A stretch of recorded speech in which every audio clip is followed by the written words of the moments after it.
میں ہمارے مہمان زیوکار جناب ملک کے معروف شاعر جناب فرحت عباس شاہ صاحب، ان سے گزارش کروں گا کہ وہ اپنے خیالات کا اظہار کریں. میں ان کو بسم اللہ الرحمن الرحیم. جناب قابل صدر احترام صاحب صدارت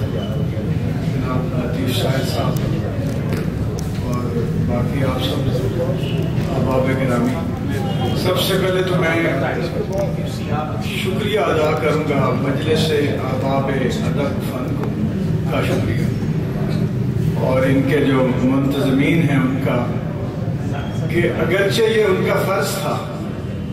لیکن بحیثیت شاعر کے میں یہ سمجھتا ہوں کہ یہ جو انہوں نے آج کی شام برپا کی ہے اس کے لیے ہر جینوئن شاعر کو اور پورے ادبی منظر کو ان کا شکر گزار ہونا چاہیے. لطیف ساحل صاحب کا قد،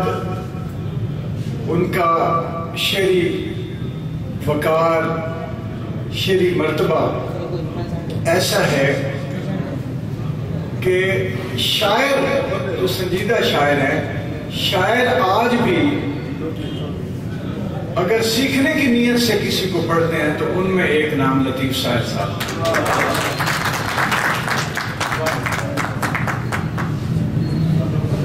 کچھ لوگ چلے گئے، منیر نیازی صاحب نہیں رہے، احمد فراز صاحب، ناصر کاظمی، اور جب ہم دیکھتے ہیں کہ کون ہے کہ جو ان کا خلاف پر کرتا ہے ان جید شعراء کا، تو پھر لطیف ساحل صاحب سر فہرست نام آتے ہیں. ایک دو باتیں جو میں کرنا چاہوں گا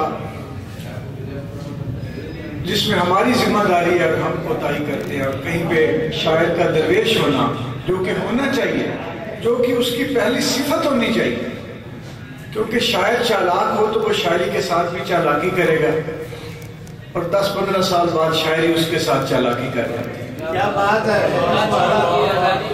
تو یہ ان صوفی منش شعراء میں سے ہیں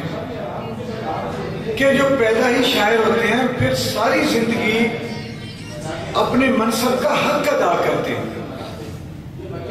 ورنہ آج سوائے مارکیٹنگ، سیلز مین شپ اور ذاتی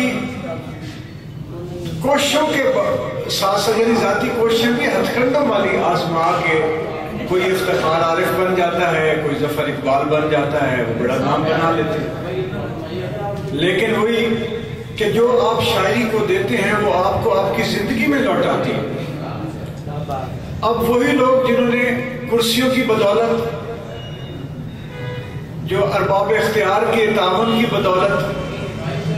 اپنے پروپیگنڈے اور مارکیٹنگ اور پبلک ریلیشننگ کی بدولت مقام مرتبے بنائے، ہمارے سامنے اپنی زندگیوں میں ان کو لوگوں نے اور ادب نے اور جہان شعر نے ان کی نفی کر دی. اور لطیف ساحل صاحب پچھلے 20 سالوں سے، دیکھیں شاعر جو ہے، جو جینون ہے، وہ اپنی زندگی میں پوری طرح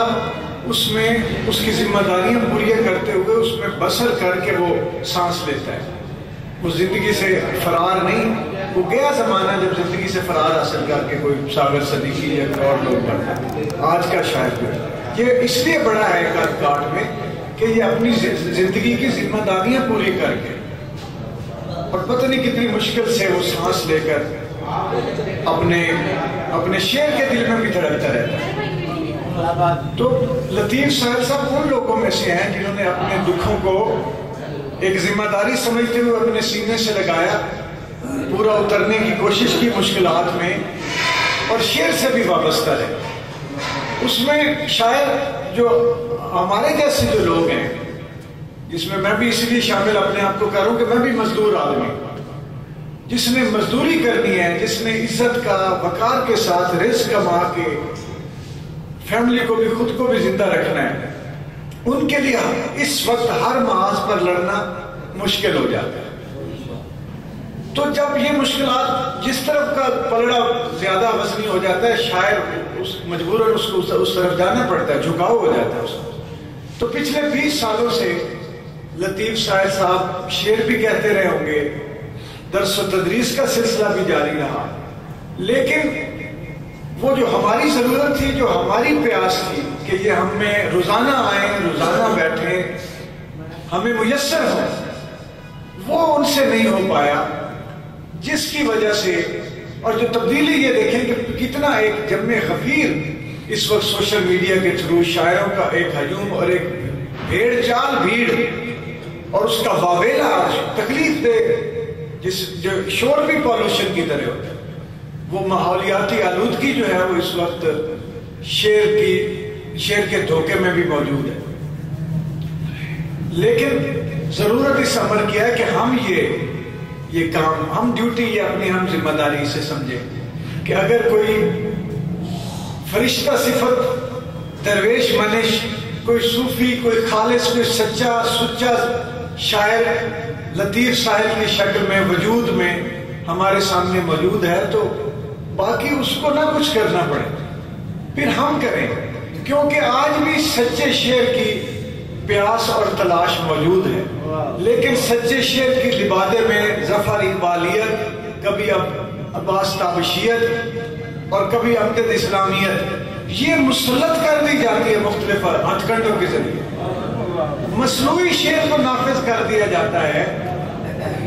شعر سے شاعر سچے شاعر سے ایک قدم آگے بڑھ گئے۔ شاعری اپنے خالص اپنی شکل، اپنے چہرے مورے اور اپنے نقوش کے ساتھ اور اپنی سچی روح کے ساتھ اگر کہیں آج بھی دکھائی دیتی ہے تو وہ لطیف صاحب کی شاعری ہے۔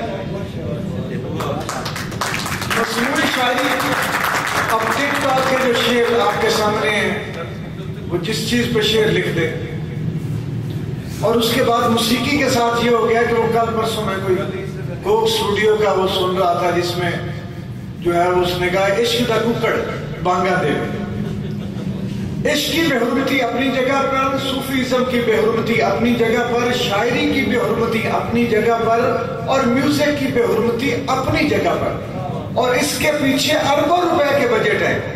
کہ یہ مسلط کیا جائے لوگوں کے ذہنوں پر، یہ شاعری ہے، یہ صوفیزم ہے اور یہ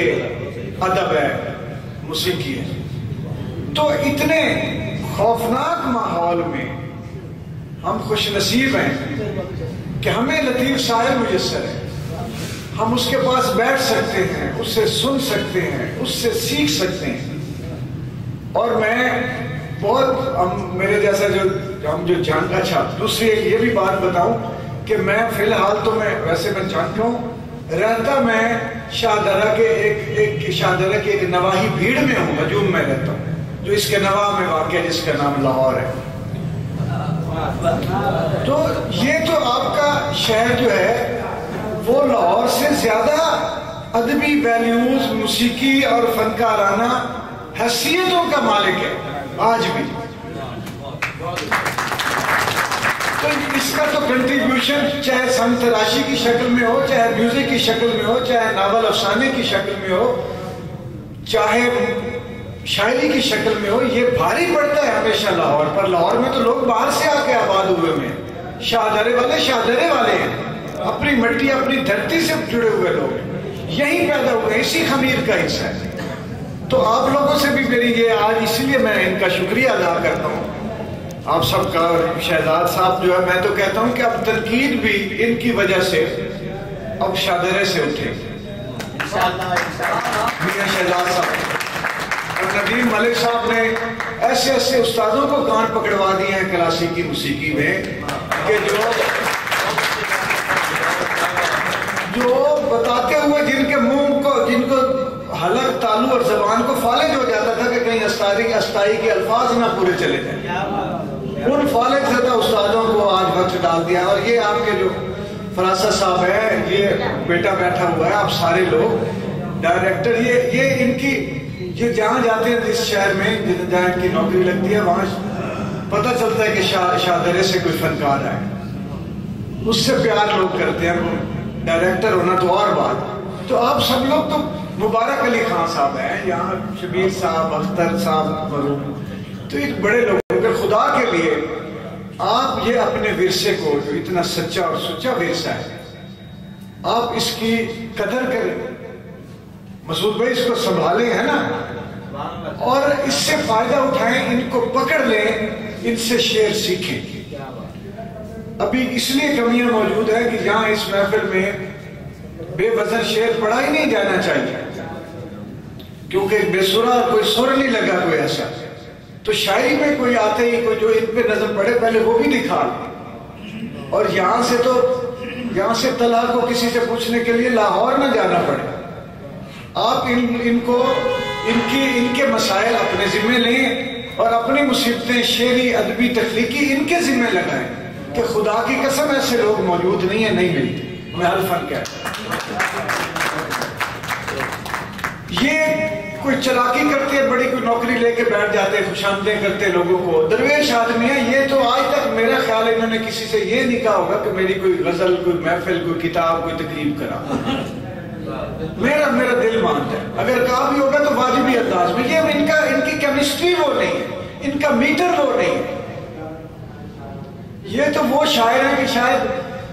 مقصد ہے کہ شعر سناتے ہوئے گھبرا جاتے ہوں گے کہ یار اپنے دکھ درد ہیں اظہار کروں، پتہ نہیں کوئی کس طرح سنے۔